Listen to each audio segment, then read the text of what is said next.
Hey everybody, this is Noah James Hittner with The Ark of Music. You can find us online at thearkofmusic.com.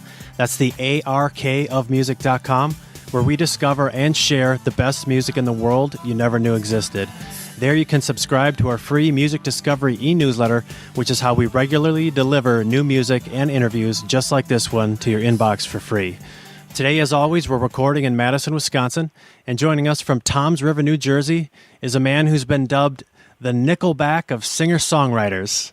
It's none other than Brian Ciamarra, a.k.a. iamCURBIE. What's going on, man?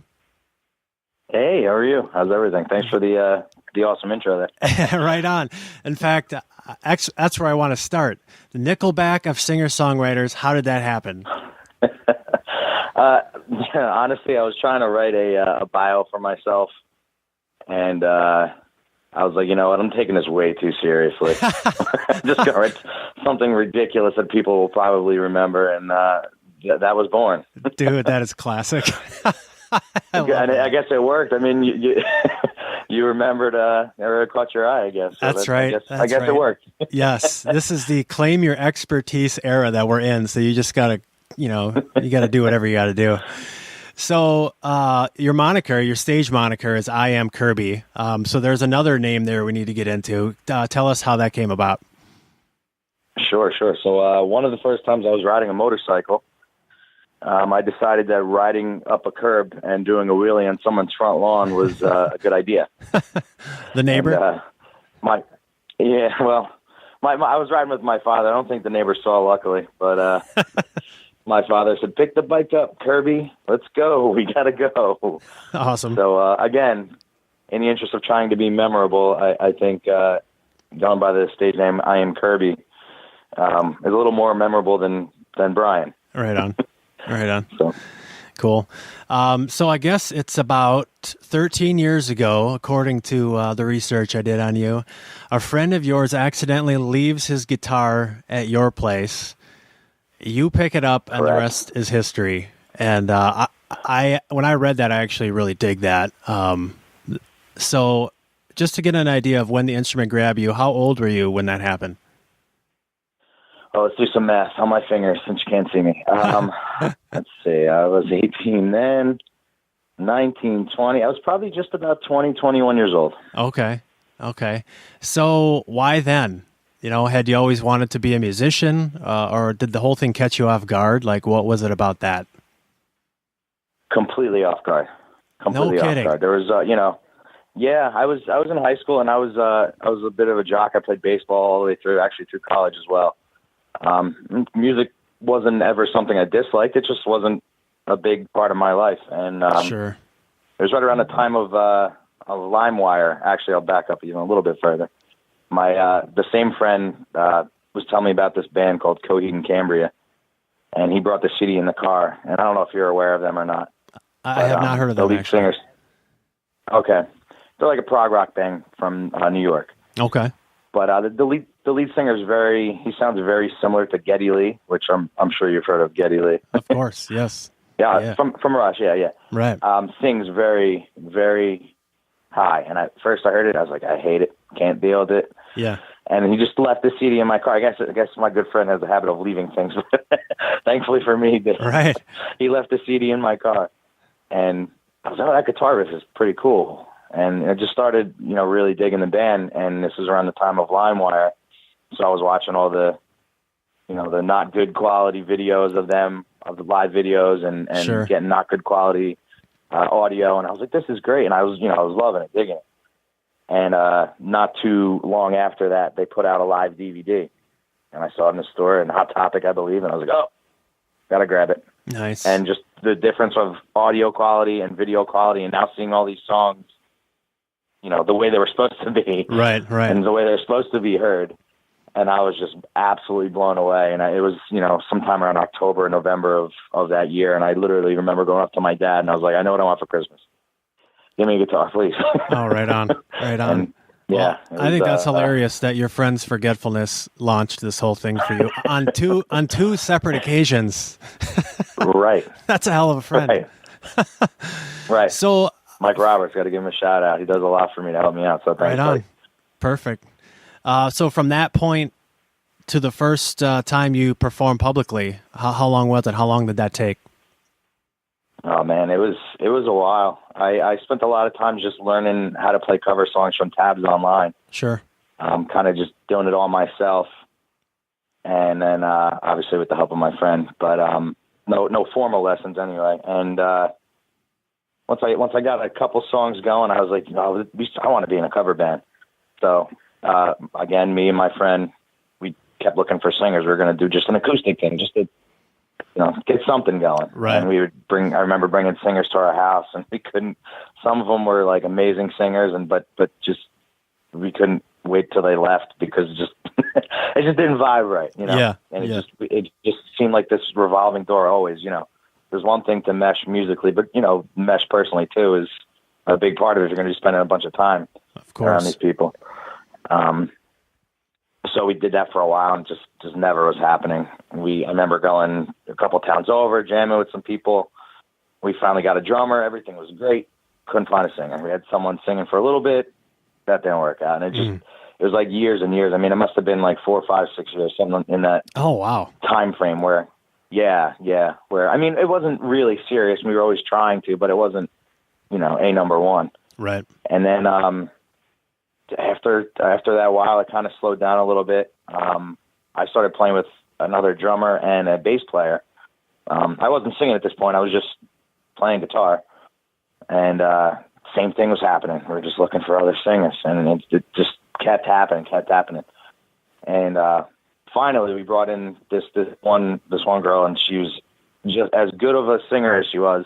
The personality was there, and it was fun. The whole point of playing music, it was so fun. And we played a few shows with her, and she ended up going back to school to pursue her master's degree, and then we were left where we were again. I'm like, you gotta be kidding me. I thought we found it. I thought we did it. And finally I just said, you know what? I'm going to do it myself. I'm just going to learn how to sing because I know I'll show up to practice. Yeah. Sometimes you just got to take it over. Right. I mean, and it still took a while to get where I'm at now, and I still have a long ways to go, but just doing it is, I'm proud of myself for it. Right on. So going back to the guitar, I think you already mentioned that you asked your father for a guitar, but I wanted to know your friend's guitar. Did you keep it, or do you still play it? And if not, so you didn't keep it, and you asked for one. What did you get? Do you still have it? Do you still play it? No, I don't have it. It was a $99 Epiphone Cherry Red SG. Nice. Classic. Starter guitar. Didn't know if I was gonna, stick with it or not. And I had it, and then I started getting a little nicer guitars as I, progressed. And at one point, I kind of ruined it with the intent of trying to keep it around. But so I'm no luthier by any stretch of the imagination. Yeah. I tried sanding it all down. I was painting it, some weird color green, and I was going to buy a neck online and put it on. And, by screwing the neck in incorrectly, and, I'm not very handy, ended up cracking the guitar, and that was kind of the end of that. But I was trying to make it live forever. It didn't happen. Sure. So you mentioned your process with your band. That was about a 6-year process. I know you were doing covers, and then you were doing originals, and then you went out on your own. Were there any other musical influences like in your family? Or was that incident with your buddy's guitar sort of the single galvanizing impetus of your musical journey, so to speak? That was it. There was no, I remember being younger and listening to Elton John and Billy Joel in the car with my dad all the time. Yeah. No official musicians in the family that I'm aware of. Right on. Wow. It just kind of came out of nowhere, and I was like, wow. I really like doing this. Yeah. So let's talk about this official debut solo album, Better Late Than Forever. Yes. It took 5 years to write and record the album. Now, man, I've done a few albums myself, and they all took about almost a year and a half. And when I heard that, or when I read that this took 5 years, I was like, no, that's a labor of love right there. Do you remember the moment you realized? Or a lot of mistakes. Yeah. So having that experience that I've had and knowing what it's like to be done, I was wondering, do you remember the moment you realized you were through with this 5-year recording process, and how did it feel? Was it cathartic, or were you just exhausted? No, it was very cathartic. I remember walking out of the studio last time with Bob Bowling, who I recorded at his studio, Bob Bowling Audio, in Atco, New Jersey. I was getting in the car for the last time, and I'm like, wow, that's it. Like, it's done now. Yeah. And as we speak now, I'm waiting on the physical copies of the CD. Should come sometime this week. So I think that is really going to be an awesome moment when I can hold it in my hand and pop it in a CD player as I pictured it for many years. Sure. So I decided early on I was going to record it myself, thinking that, people go to school to be audio engineers, and right. Every time I think I'd get it, I'm like, oh, well, I got to get a different microphone. That's what the problem is. Or I got to read up and try something different. And, I got better, but better, to me, if it wasn't good enough. If I'm taking this long to, record this, it just got worse and worse, whereas it has to be right now. Right. So I met up with Bob, and then, that whole process took probably, the songs were written, everything was ready to go. So that whole process took probably about 4 months. You mentioned making CDs in this, how should we call it, completely digital streaming environment. What's your opinion about all that, about hard copy music? Well, I'm super stubborn. That's what came to, that's what made the decision to actually get the CDs. I think, business-wise, it probably would have been smarter to definitely lean more towards the streaming portion of it, maybe not get as many physical CDs. But since I'm stubborn and I picture that in my head, 5 years ago, I was like, well, I'm going to do it the way I thought I was going to do it, and so be it. And I love having any CD, the physical copy in your hand. It's just, the tangible thing, an artwork that... Right. That's part of the whole piece, Yeah. So we really love the album. I think it's really great. And I wanted to ask you about... Thank you very much. Yeah.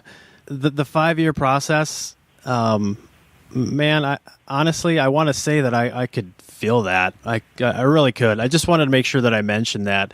I can feel that 5-year grind in that album. And that makes, that creates a lot of substance. And...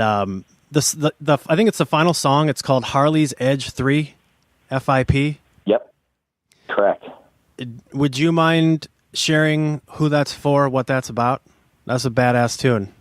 Thank you very much. I kind of want to leave it a little open-ended. The person that it's about knows it's about them. That's fair. But I'd rather... the person actually was like, I like this song. I said, well... Yeah. It's about you. Very good. Very good. Good enough. It's actually the two together are kind of a second and third part to all about the same subject. Sure. So there's going to be a prequel Star Wars style. Right on. Excellent. So what's next? You've got a 6-state Mid-Atlantic tour scheduled to support the album. Give us an idea of where all that will take you. Yeah, it's, again, one of those bucket list things. When I pictured I wanted to record the album, I said, well, I want to tour it too. Right. I mean, there's no tour bus, there's no groupies and none of that. I'm a happily married father. Right. So it's just me and a couple of my friends are going to go, and just, I'm going to live out again one of my dreams. So I get to knock them off, two of the top ones. Right on. In a couple of weeks here, and I'm very excited about it. So we're going to be going to Richmond, Virginia, the first night. College Park, Maryland, night 2. Night 3, we're going to Lancaster, PA. Night 4, we're going to Prattsville, New York. Night 5, we're heading back into New Jersey and New Brunswick. And I have a night off. I'm going to sleep in my own bed. And then I'm going to go play in Atco, New Jersey. I'm going to play a show with Bob Bowling. He does live sound, so I'm going to be the featured artist there, which is really cool. Yeah. I'm excited to work with Bob again in a different aspect. Sure. Right on. I wanted to mention, I see you're a loop artist, and I have a fondness for that. I'm a loop artist myself. In fact, I have the same pedal you have, the RC300. And what inspired that? Well, I had a really, what's the word? I just had a habit of following very full, very, really, really good bands. Mm-hmm. And then I would walk up with my acoustic guitar and be like, oh, here I am. Right. And I felt like it just kept happening. And I'm like, I remember I was playing one show on the boardwalk by me, and I followed I believe it was a 7-piece band. Oh. Incredible band. There was a keyboards, and there was someone doing yoga while they were playing. And I mean, it was just like this whole big, and they were incredible. But then I come walking up, just my acoustic guitar, and there's nothing wrong with that, but I said, let me just try something here and just bridge the gap a little bit better. Right on. And the ironic thing is I had that Boss pedal, and I was like, I don't use it, and I ended up selling it. Oh. And about a year later, I said, I think I want that pedal again, and I went back and picked it up and really started using it. I was just playing around with one of my songs, and actually Currents, okay, which we did a music video for, right? And I didn't think it was one of my stronger songs, and I just happened to just throw it on playing around with loops and stuff. And right now, I think it's one of my better songs just by adding the different elements and being able to turn things on and off. And once it changed that song, I was like, oh, I gotta do this with the other songs. Yeah, then you got to rearrange the entire set. Once you start getting the hang of it, it's like, oh my God, I gotta retrain everything, right? Yeah, it's true. No, it's great though. It really turns heads. People look at you like, where the hell is all that sound coming from? And it's always a cool experience. Right. Yeah. So, it is.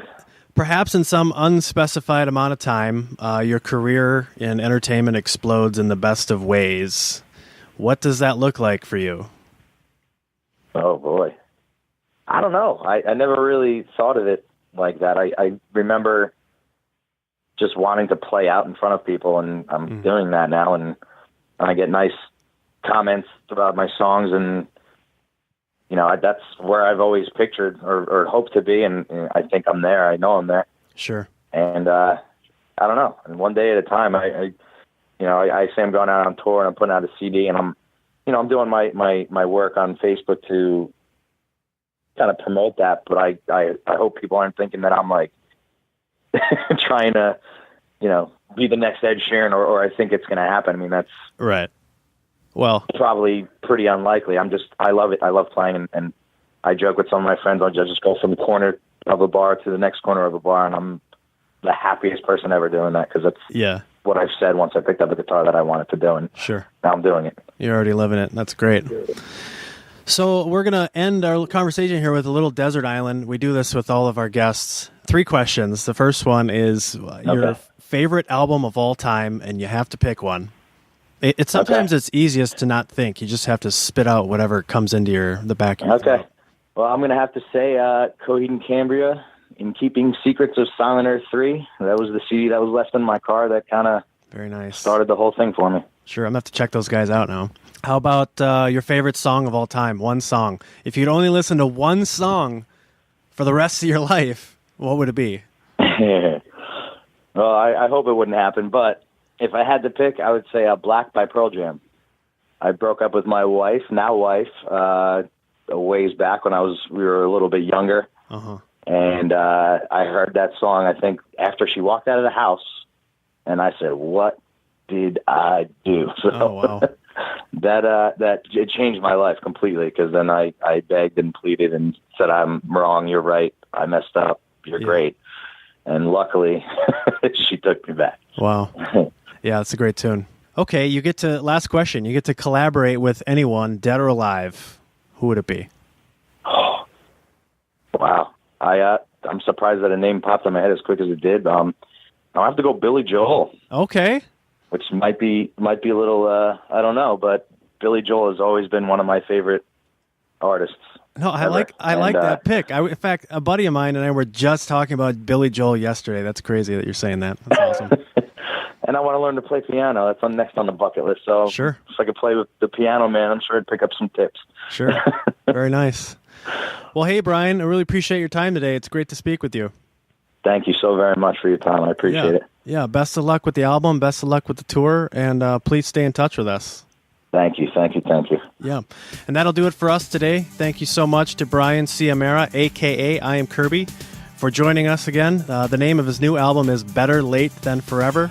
Please go to thearcofmusic.com and check out the album. There you'll find all the links you need to listen, watch, stream, and download Better Late Than Forever.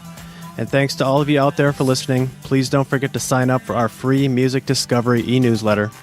And just a quick reminder to all of you hardworking musicians out there, if you're looking to have your album or single reviewed on the Arc of Music, simply visit us at guaranteedmusicreview.com, where you can order professional, timely review and interview.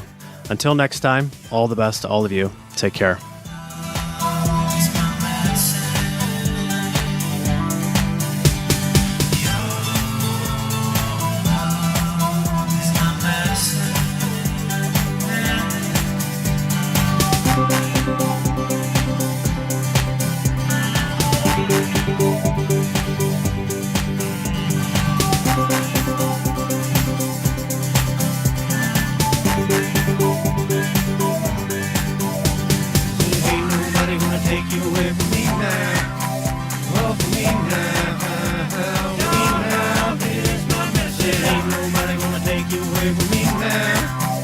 Ain't nobody